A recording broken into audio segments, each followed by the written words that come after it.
Oh, give thanks to the Lord, for he is good. His mercy endures forever. Welcome to Faith Matters with Phillip Campbell. This is a Catholic variety program broadcasting on Good Shepherd Catholic Radio out here in Jackson, Michigan. And I am Phillip Campbell. I am blessed to be the host of this program. And as always, I am delighted that you've decided to tune in to join us today. And it's good that you are tuned in because we're going to be talking about a very interesting and timely subject, which is Catholic social teaching. Have you ever heard the phrase Catholic social teaching? It gets tossed around a lot, especially when people are discussing ways that our Catholic faith impacts the sort of political or economic policies that we support. So in this episode, we're going to talk a little bit about Catholic social teaching, just some of the basics, the fundamentals of it, and give you some resources and some pointers for how you can learn more about this aspect of the Catholic Church's beliefs. Now, Catholic social teaching, really it's a distinct branch of Catholic thought where we look at mankind in our relation to the state and the world and our temporal conditions upon this earth. Obviously, ultimately, we're concerned with our eternal salvation, of course, but Catholic social teaching looks at the gospel in terms of what implications does that have for how we live here and now. It examines questions like, what is the role of the family in society? What are our duties to the state? And what are the state's duties to people? What does a Christian political order look like, if such a thing exists?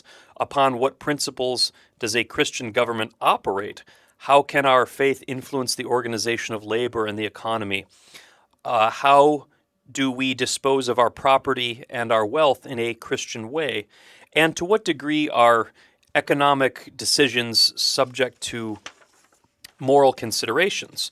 So these are the sort of questions that Catholic social teaching attempts to answer. How does the gospel impact what we do with our possessions here and now?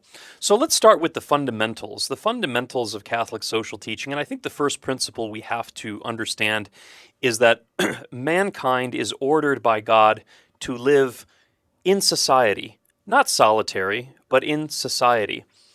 While animals in nature, beasts have everything they need. If you look at the beasts of the wild, they have everything they need to defend and feed themselves. They have fur, they have horns, claws, wings for flight, gills. They have instinct to show them what they need to do. But mankind lacks all these things. We don't have claws, we don't have fur, we can't fly. What did God give us to help us to survive in nature? Well, what God gave man was reason. Reason is the tool with which we're to solve the dilemmas of feeding, protecting, and preserving ourselves on this earth. But even with our rational nature, no one man can obtain everything he needs by his own efforts. It requires the collaboration of men working together, each at different tasks for which nature has suited us. So essentially, human beings are ordered to society, or as Aristotle famously said, man is a social animal. This is part of our very nature, and it is from God.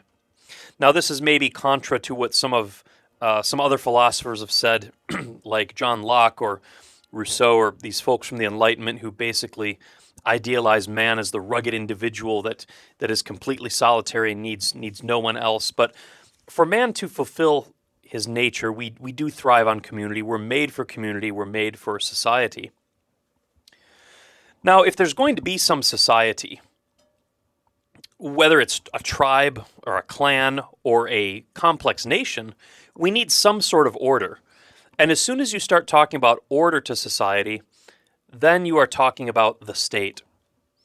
Let's look at what St. Thomas Aquinas says on this subject. He says, quote, "Where there are many people together, and each one is looking after his own interest, the multitude would be broken up and scattered, unless there was also some power to take care of what pertains to the common good. Consequently, there must exist something that impels towards the particular good of each individual, wherefore also in all things that are ordained toward one end one end is found to rule the rest. That's Aquinas on kingship. Essentially what he's saying is, since we're all out here looking to fulfill our own individual good, there has to be some sort of order to bring unity to that, or else we'd all be scattered and broken up. We wouldn't be able to have any community whatsoever. And so this implies some sort of authority, like the state.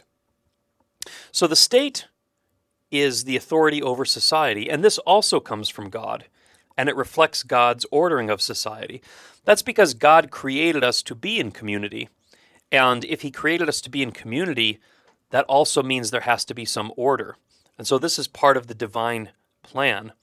So the fact that we have governments, state, authority, these things come from God. They're not just a necessary evil because of sin, they're part of God's actual order. It's based on our orientation towards community, and it would exist even if mankind had no sin.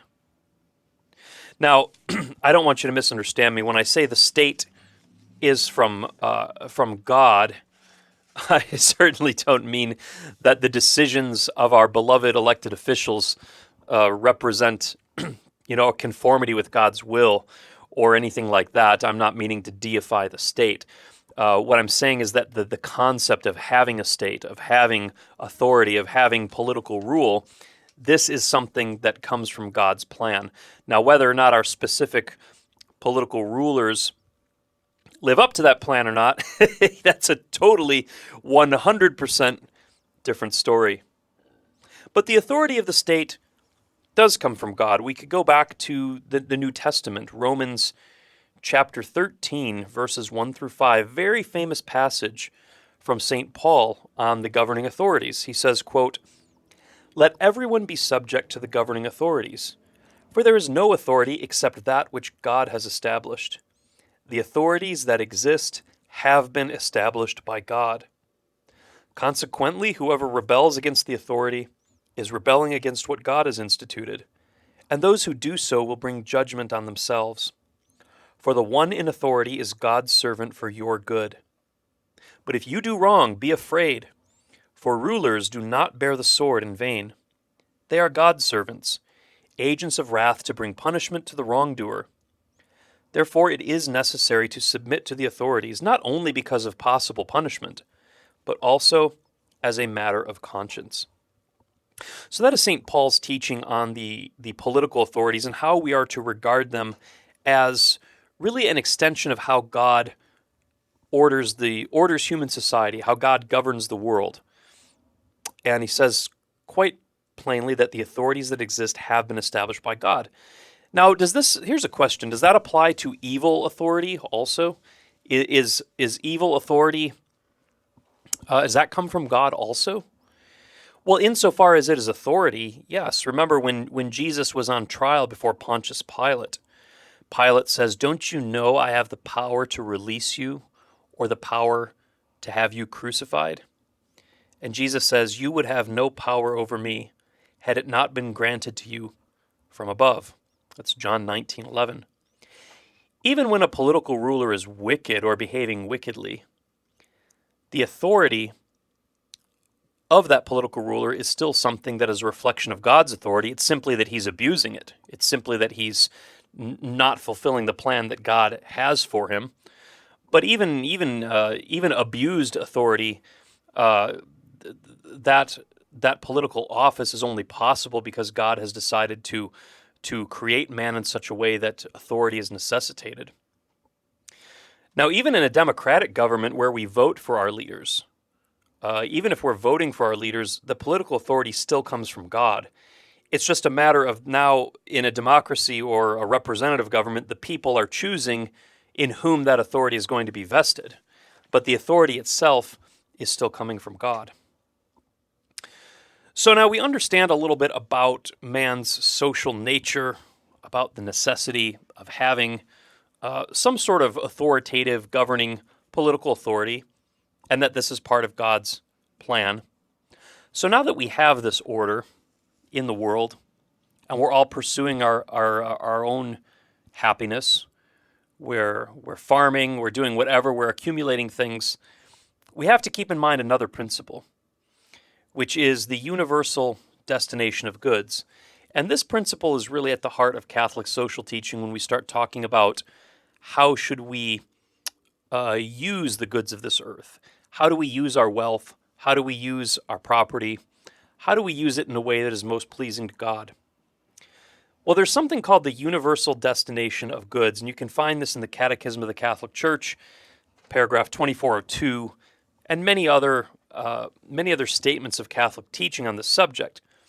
The universal destination of goods, well, let me just quote what the Catechism says, and then we'll expound upon it. It says, quote, "In the beginning, God entrusted the earth and its resources to the common stewardship of mankind, to take care of them, master them by labor, and enjoy their fruits. The goods of creation are destined for the whole human race." End quote. That's Catechism of the Catholic Church, paragraph 2402. Now, what that means is that in the beginning, when God created mankind, when God put us upon this earth, He didn't divide the earth up amongst various tribes and languages and races and political orders. He didn't say, I'm setting this aside for this group, I'm giving you guys this much gold, you guys get this land. He didn't make any division based on race or class or anything like that. He gave the entire planet to the whole human race. The goods of creation are destined for the entire human race, as the Catechism says. And that was God's original plan for mankind. Now, however, the reality of original sin means that God's ideal order is not going to be realized on earth and cannot be so as long as we are in history. So if I were to say to you, yeah, the whole earth is given for the whole human race to share, to live in harmony, to demonstrate love and brotherhood towards each other, you would say, fine idea, but we know how this is going to end, right? This is going to end with slaughter and pillage and raping and all sorts of the nasty things we read about in history. And it's true, violence, greed, lust, all these things are realities of the human condition because of original sin.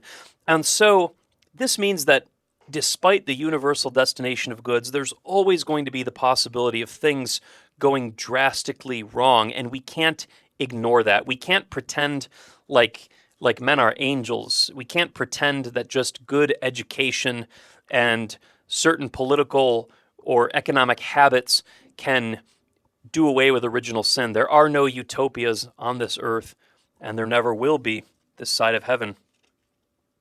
So the Church's social teaching then must affirm two things. One, the destiny of man and the state in God's perfect plan, the universal destination of goods, the entrustment of the earth to the whole human race, but also acknowledge the presence of sin, which means that God's plan can only ever be partially realized in this life. Now, what does that mean then if we acknowledge the reality of sin, of original sin? Well, this means that not everyone is always going to willingly choose the good. We might have some sort of social consensus on what is good, on what constitutes the good or the happy life, but not everybody is going to voluntarily choose that. Some people are going to choose evil. During a hurricane or a natural disaster, some people are going to go out of their way to help others, and some are going to pillage and loot when they have the opportunity. People aren't always going to do what is good. And because of this, laws are necessary, and laws must be enforced by the power of the state, if necessary. If we lived in a perfect world, that is a world where there was no sin, the state wouldn't need to have any coercive power. The government would just be able to give guidelines for what is good, and people would voluntarily follow them. Obedience would be done in charity, with everyone directing their actions towards the highest good possible. But of course, that's not true. The government needs to have coercive power, or else people would not obey. But similarly, here's another thing to consider, though. I just said that people are prone to sin. That's true of the individuals in the government. Is that news to you, by the way? Did you not know that people in the government can do evil? I'm sorry to tell you it's true. So the government itself can be subject to corruption. And so what this means is the government must be subject to certain restrictions as well. So the government helps regulate what is and is not permissible in society, and the government itself needs to be regulated. Now, traditionally, this actually falls to the dominion of the church to kind of lay out the principles of just government, because this pertains to morality. And traditionally, I mean through the centuries of Christendom, it would be the Catholic Church that would step in and tell a king or an emperor, no, you've gone too far. This violates the gospel or the dignity of man, or something like that. But essentially what I'm saying is we could use James Madison's famous quote from the Federalist Papers, where he says, if men were angels, no government would be necessary. If angels were to govern men, neither external nor internal controls on government would be necessary. But given that men are not angels, and given that the government can be corrupt, really, private property is indispensable. And this is the next point. Though the world is destined for all human beings by creation, the reality of sin makes violence and greed inevitable, and hence we must use our power to retain the property necessary for our survival. And hence private property becomes just a necessary condition of life in this world, really. It's indispensable. People have a moral right to their own private property, just like they have a right to food and shelter and basic things like that. Because these things all pertain to the temporal welfare of man. These all pertain to my basic ability to stay alive and support myself and my family. No philosophy which denies a person the right to own their own private property can be harmonized with the Catholic faith. The Catechism says, again in 2402, it says, the earth is divided up among men to assure the security of their lives, endangered by poverty and threatened by violence. The appropriation of property is legitimate for guaranteeing the freedom and dignity of persons and helping each of them to meet his basic needs and the needs of those in his charge. It should allow for natural solidarity to develop between men. End quote. So the appropriation of property is necessary for guaranteeing our freedom and giving us dignity. But we still should not forget the universal destination of goods. Even if it can never be properly realized in this life, we should remember that God entrusted the world to the whole human race collectively, and this is why we have a duty to help the poor. And Catholic social teaching is very clear that the need to help the poor is a duty. It's one of justice, not of charity. Our Lord reminds us of this as well. Our obligations to the poor are a duty, not just charity. The Catechism says, the universal destination of goods remains primordial. That means first. Even if the promotion of the common good requires the respect of private property, but in our use of things we should regard the external goods we legitimately own not merely as exclusive to ourselves, but common to others also, in the sense that they can benefit others as well as ourselves.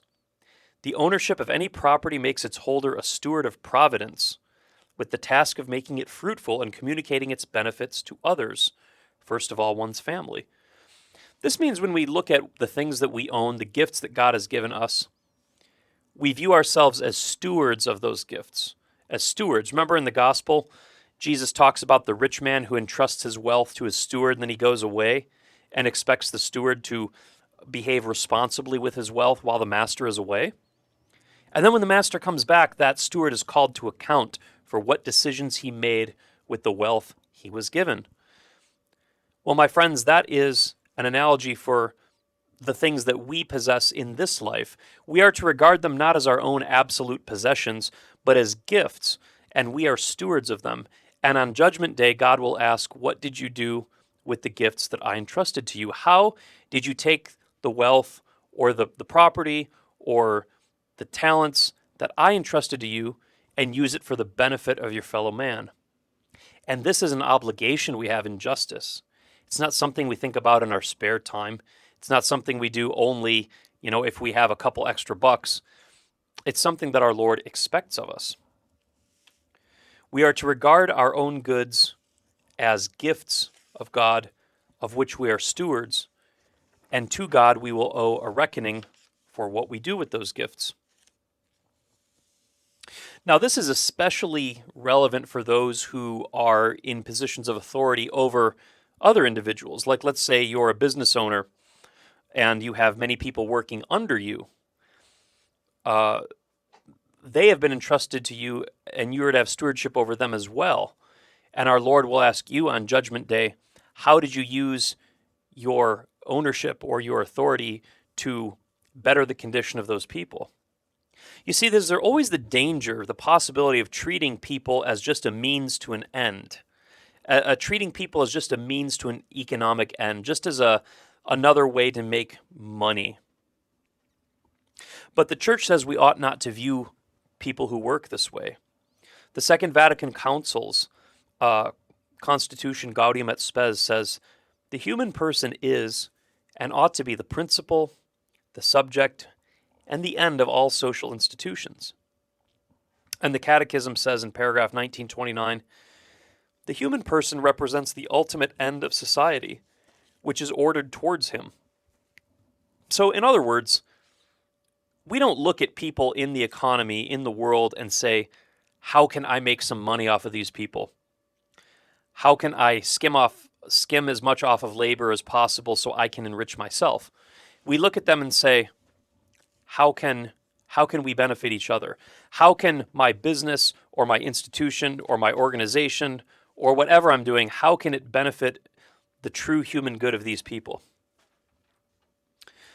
Pope Benedict XVI, in his encyclical Caritas in Veritate, said that whether we're talking about the economy or financial institutions, whatever, these things become, he says they're used badly when those who use them are motivated by purely selfish ends. The financial markets, all these things can be good if the people that are using them with the right motive, the motive to benefit persons, to help people grow in their dignity and security and their freedom in this life. But it becomes bad when those who are in control are motivated just by motives of greed or selfishness.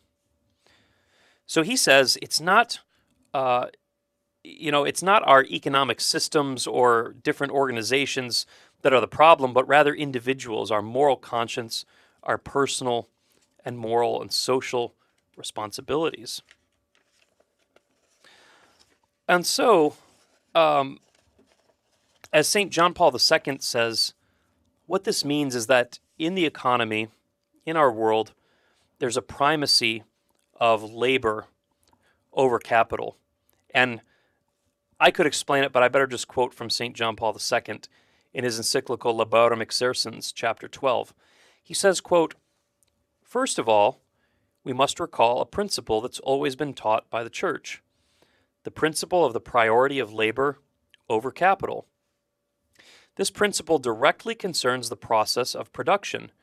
In this process, labor is always the primary cause, while capital, the whole collection of the means of production, remains a mere instrument or an instrumental cause. This principle is an evident truth that emerges from the whole of man's existence. End quote.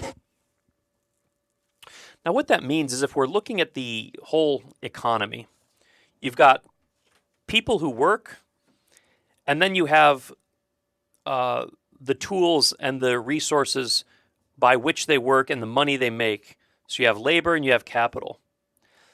Labor does not exist for the sake of capital. That is, workers don't exist just for the sake of staying busy and making money, right? Money isn't the end goal. The end goal is the good of individuals. It's capital that exists for labor, rather. The reason we all work, the reason we try to earn money, to accumulate things in this world, is not just for the sake of accumulation, not just for the sake of possession, but it's for the sake of our own personal growth, our own human development. So we need to look at how we organize our businesses, how we run our finances, and say, do these things run in such a way that they authentically further the freedom and development and health of individuals? Or do they treat individuals as a means to an end? Do we treat our workers as just cogs in a machine, just mere numbers, just replaceable parts that I'm going to use until they get worn out or old or broken, and then I'm just going to throw them away and replace them with somebody else? The Catholic Church's social teaching tells us we ought not to regard people who work this way. We ought to regard them as having their own intrinsic dignity, and that whatever capital is involved in our economy, it exists for the sake of the benefit of individuals, not vice versa. So this is really at the heart of the Church's vision for a Catholic social order. Now, I know that's very broad. You say, okay, well, that sounds great, but how does that work in the stock market? How does that work in labor negotiations? How does that work in law, in the management of my property, in my own personal finances? Well, a lot of this is prudential, my friends. A lot of this is up to you to take the teachings of the gospel, the teachings of the church, and reflect how in my own financial decisions can I reflect the dignity of working people? Can I make sure that that my decisions are respecting the universal destination of goods, that I'm not using people as a means to an end? This is something we all should reflect on. So it's a lot to think about, especially in these days when we are looking at our society so deeply and questioning the justice of certain parts of it and whether we couldn't do things better. So I pray that the teaching of Jesus Christ and the vision that the church lays out for how we should organize these things becomes more profoundly realized in our world. So until next time, this has been Faith Matters with Phillip Campbell. May the Lord bless you and keep you. May the Lord make his face to shine upon you and be gracious unto you. May the Lord lift up his countenance upon you and give you peace. God bless.